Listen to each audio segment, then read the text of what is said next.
मूल्य का मापक या शोषण का साधन भाग नंबर 13 आपके सामने प्रस्तुत है। पिछले 12 हिस्सों में आपने देखा कि कैसे सरकारों ने कूटकरण करके रुपए का और देश की जनता के साथ धोखा किया और इस धोखे में शामिल रहे हमारे सारे मंत्रालय, हमारी आरबीआई और जितने बैंक हैं वो सब।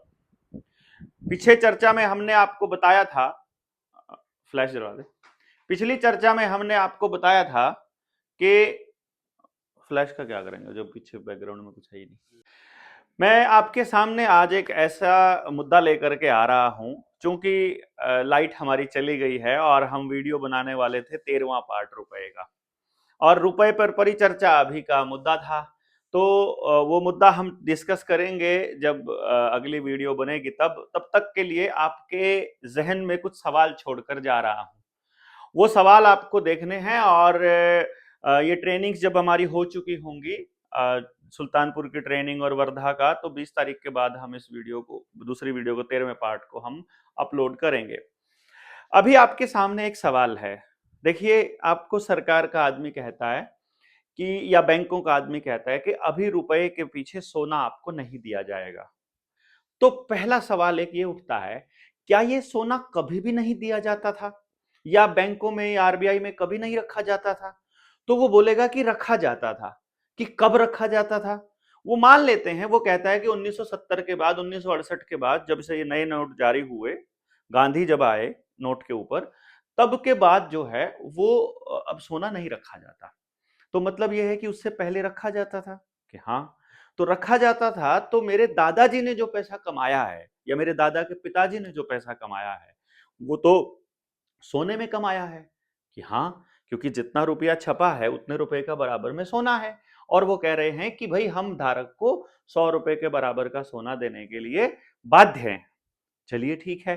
तो फिर मेरे दादाजी ने जो 100 रुपए का नोट कमाया था, नोटबंदी के बाद वही नोट तो दूसरे नोट में तब्दील हुआ है। तो कम से कम मेरे दादाजी वाला सोना दे दीजिए मुझे। ये एक सवाल जायज है या नाजायज है, आप एक बार बताइएगा। दूसरी बात, अब यदि सोना नहीं रखा जाता तो फिर क्या रखा जाता है? कोई पैमाना तो होगा ना, नोट छापने का या रुपया डिजिट किसी को देने का। कोई नियम होगा ना। भाई मुझे वो नियम जानना है। यदि वो नियम आपको नहीं पता है तो आपके साथ ठगी हो रही है, और यदि वो नियम आपको पता है और वो नियम मंजूर है, फिर हमें कोई दिक्कत नहीं है।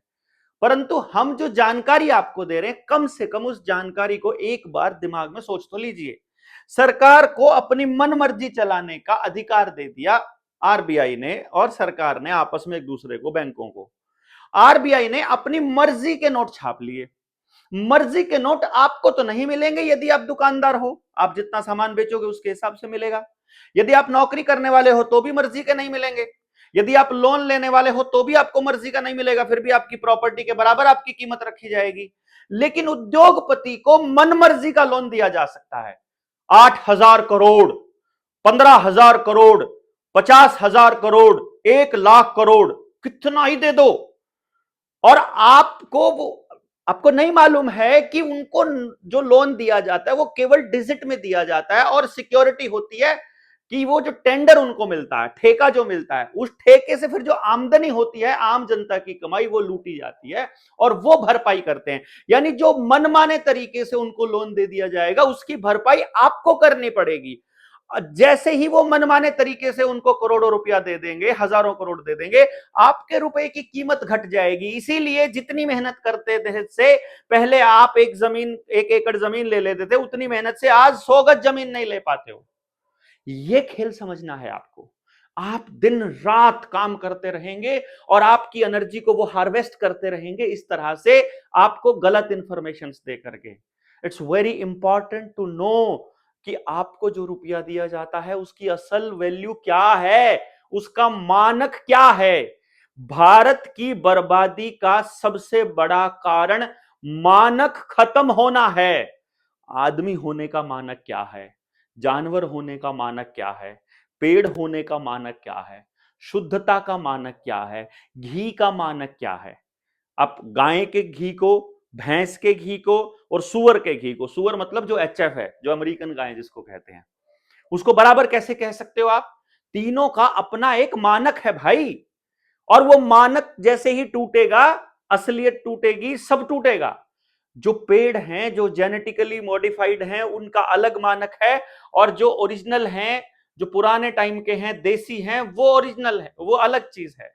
इंडिजीनियस आदमी अलग है, यहां का रहने वाला आदमी मौलिक अलग है, बाहर से आया हुआ शरणार्थी अलग है। हर चीज का मानक देखना पड़ेगा। सोना 22 कैरेट है या 24 कैरेट, उसका मानक है। हर चीज का है भाई। गाड़ी खरीदते हो तो भी उसी हिसाब से रेट लगते हैं। तो आदमी के मानक के साथ साथ आपको रुपए का मानक और सब चीजों के मानक को दोबारा देखना पड़ेगा। और ये हरामखोर तो आपको इतना बहका रहे हैं कि धरती की स्पीड तेज हो गई है, अब घड़ी का टाइम बदलना पड़ेगा। भाई साहब, टेम्परेचर का भी मानक बदल देंगे, किलोमीटर का भी मानक, फिर कह देंगे किलोमीटर छोटा करना पड़ेगा, फिर कह देंगे मीटर बड़ा करना पड़ेगा, फिर कह देंगे मिलीग्राम छोटा करना पड़ेगा।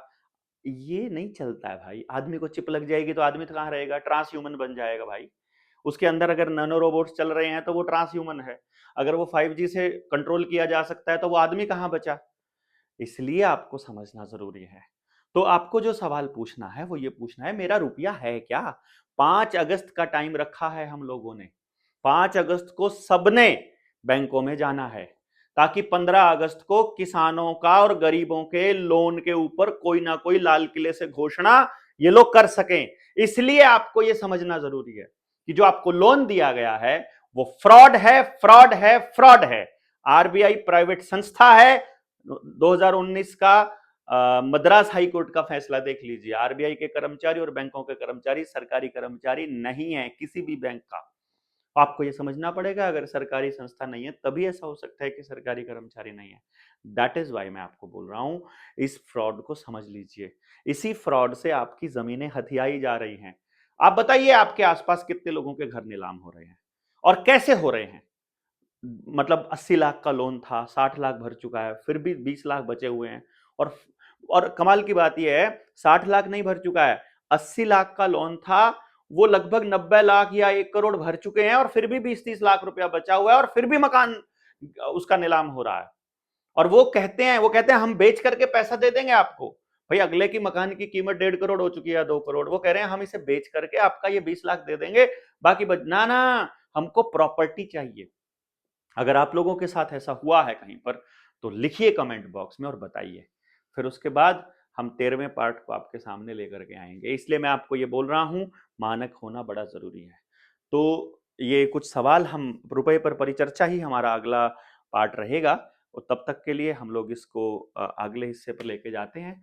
आप लोग जुड़े रहिएगा, शेयर करते रहिए और लोगों से बात करते रहिए, और मिलते हैं बहुत जल्दी। जय हिंद।